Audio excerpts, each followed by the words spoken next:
Hi all. Last day we have discussed a theorem on the annihilator, that is dimension of a subspace and dimension of its annihilator W naught. I will give the dimension of the uh, vector space V. Okay. As a consequence of this theorem, we will prove that any k-dimensional subspace of V, let this W be a k-dimensional subspace of V. Okay, V is of dimension n. Okay. V is equal to n. Then we will prove that this W is the intersection of. I'll write this is equal to the intersection of some hyperspaces. Say H I. This I is equal to 1 to k minus 1, 1 to n minus k. So 1 to minus k. So this HI are hyperspaces. Okay. That is, any k-dimensional subspace can be expressed as intersection of n minus k subspaces. In fact, those subspaces are hyperspaces. Okay, so these are dimension. These HIs are of dimension n minus 1.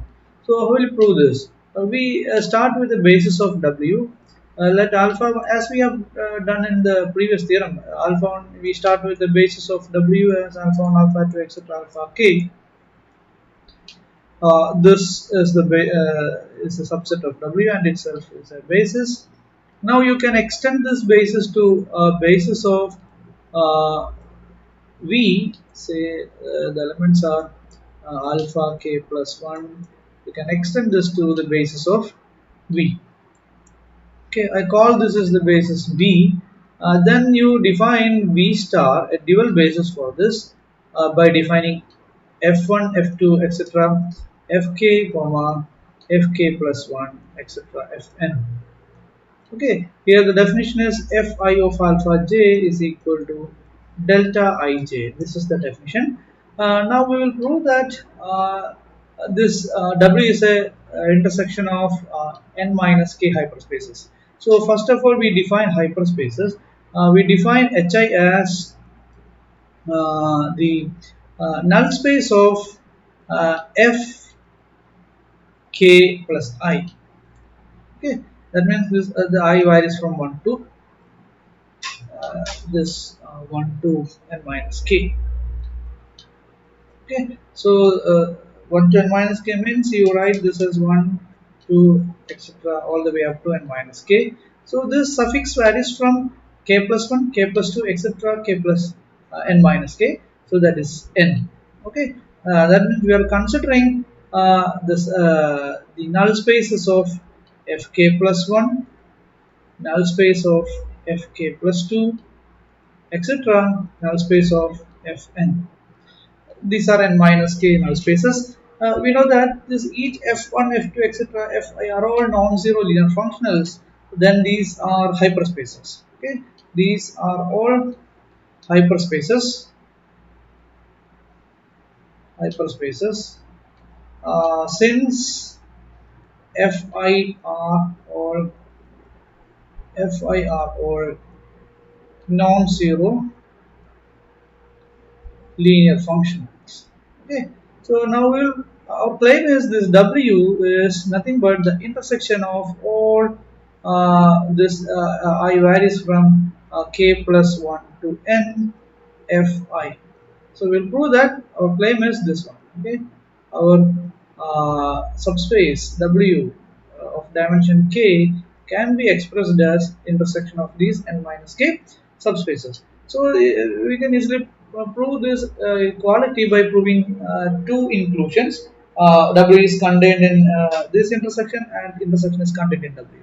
So we start with an arbitrary element of W first.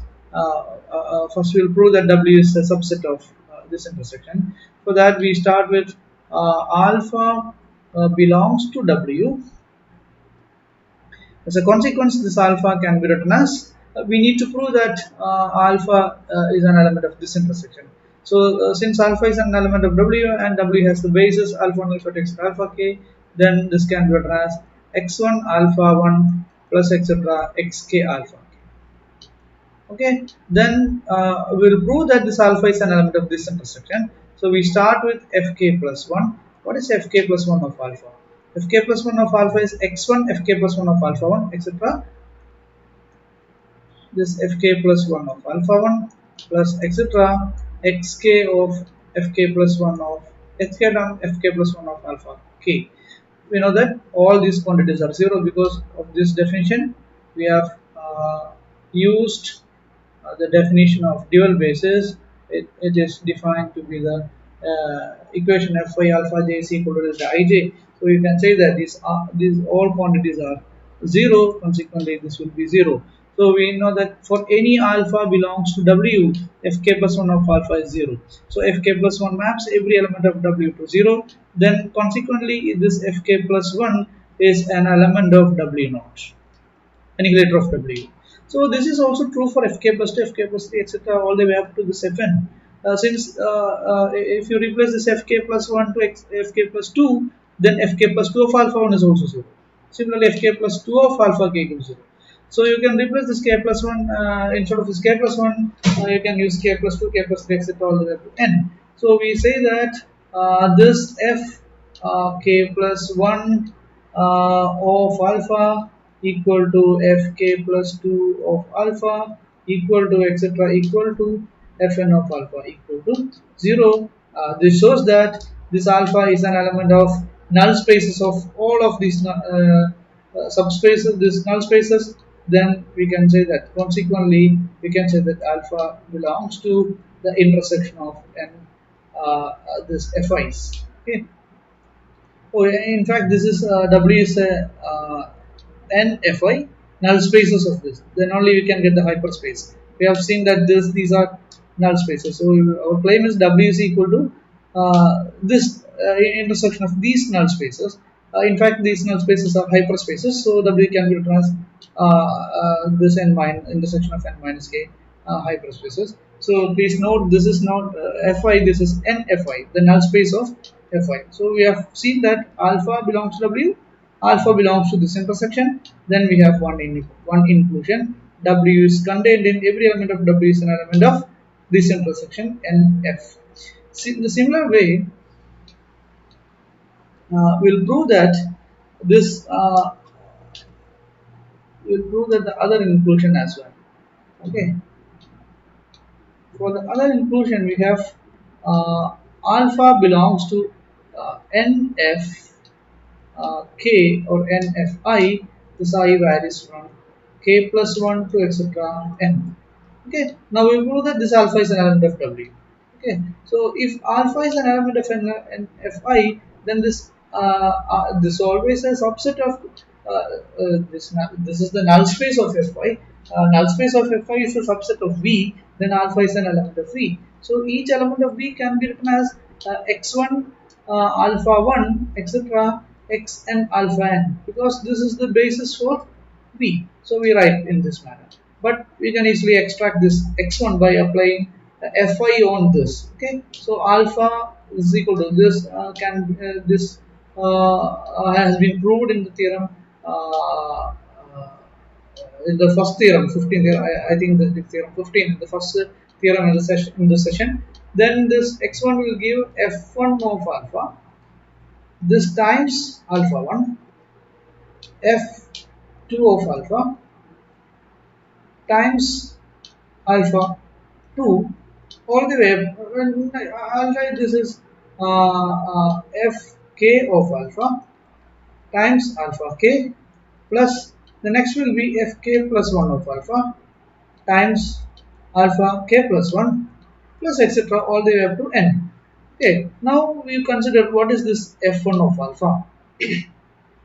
This what is this fk plus 1 of alpha? Fk plus 1 of alpha is an element of the null space of this. Null space of fk plus 1, null space of fk plus 2 and null space of fn. So these quantities will be 0. From this alpha, fk plus 1 of alpha is 0 since alpha is the null space of this. So from this onwards, all these coefficients are 0. Then alpha takes the form f1 alpha times alpha 1 plus etc. fk alpha times alpha k. So this alpha can be written as the linear combination of alpha 1, alpha 2, etc. alpha k, and this is the basis for W, and consequently alpha belongs to W. So alpha belongs to the intersection of all Fi. I varies from k plus 1 to n, implies alpha is an element of W. Consequently, the other inclusion hold.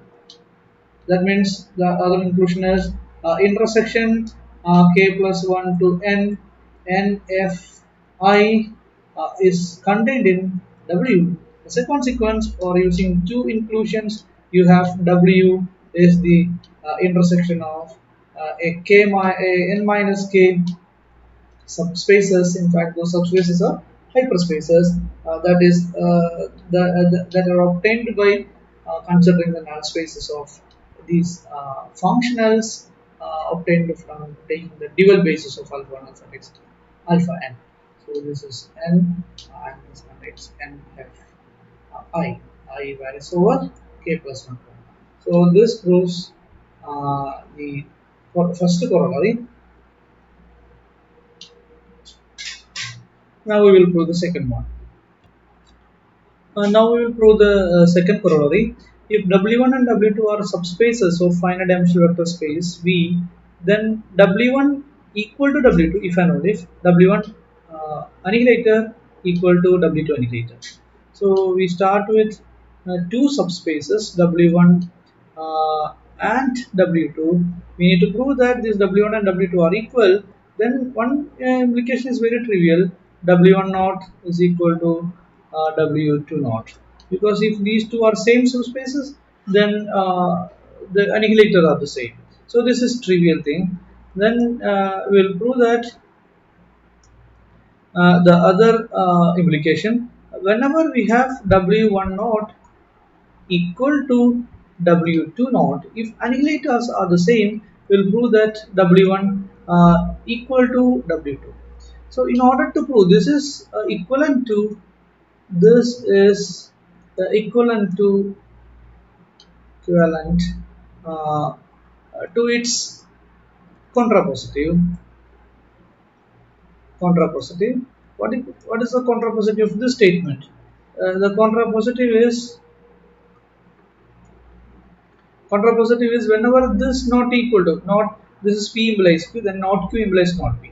So W1, whenever W1 not equal to W2, we will prove that W1 not equal to W2 naught.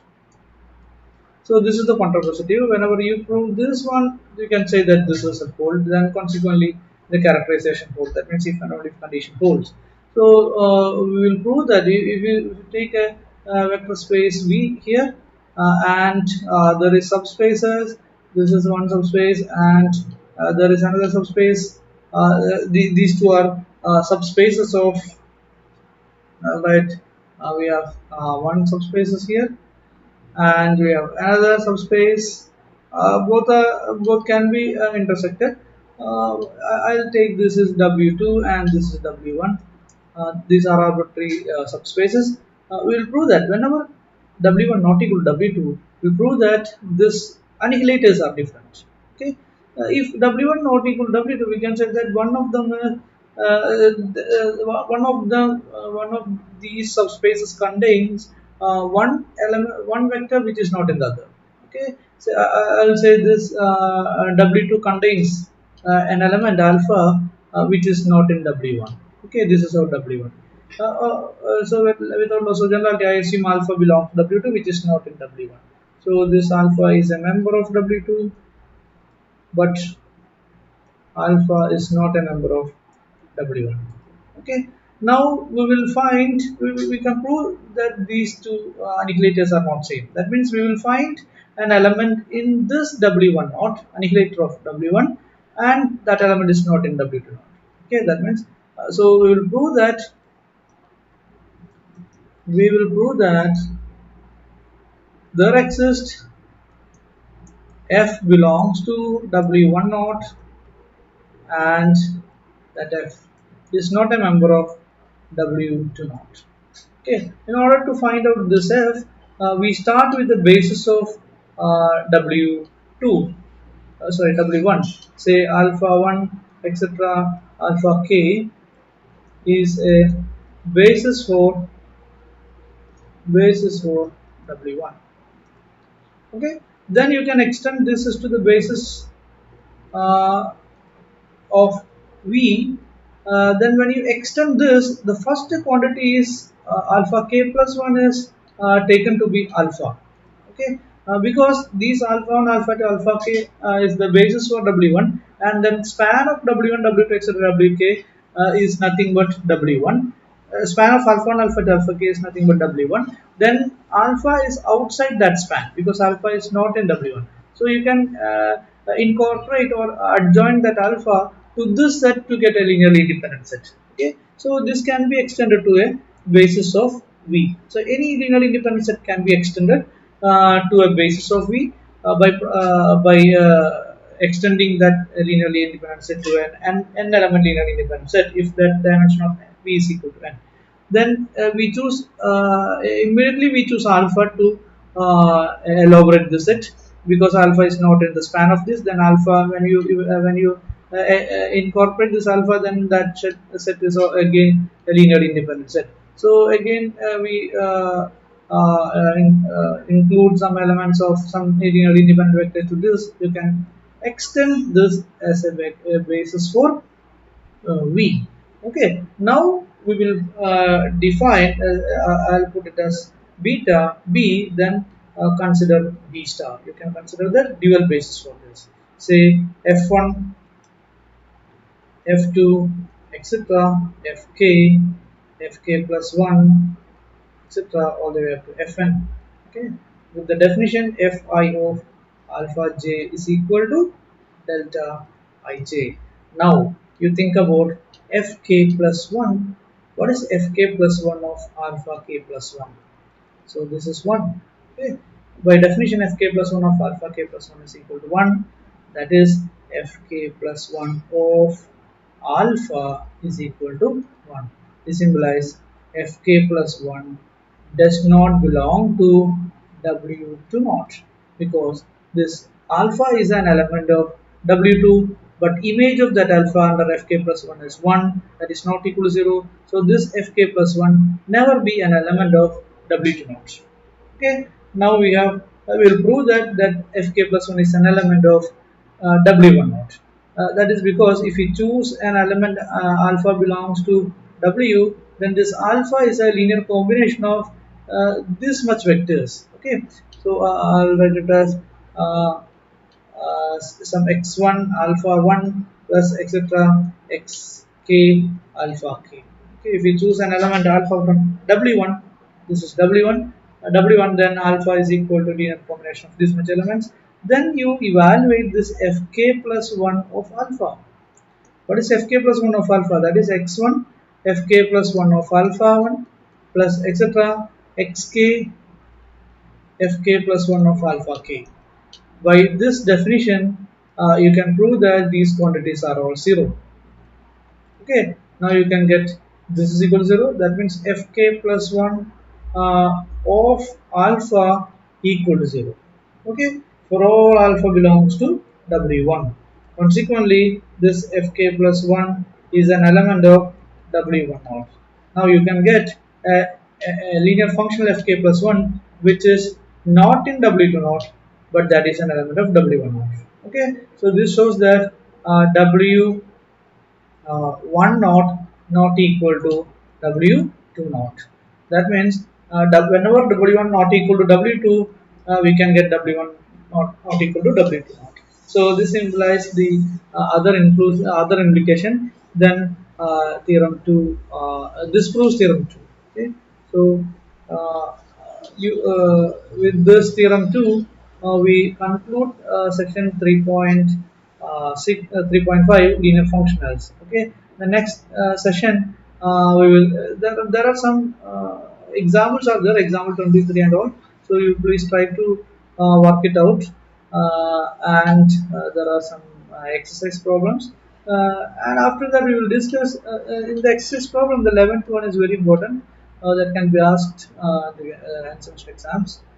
Then the next class we will discuss 3.6, the double dual of dual. Okay, so V star is again a vector space. We will discuss what is the dual of V star. Okay, that is what we call double dual. So we will discuss the theorems on double dual in the next class.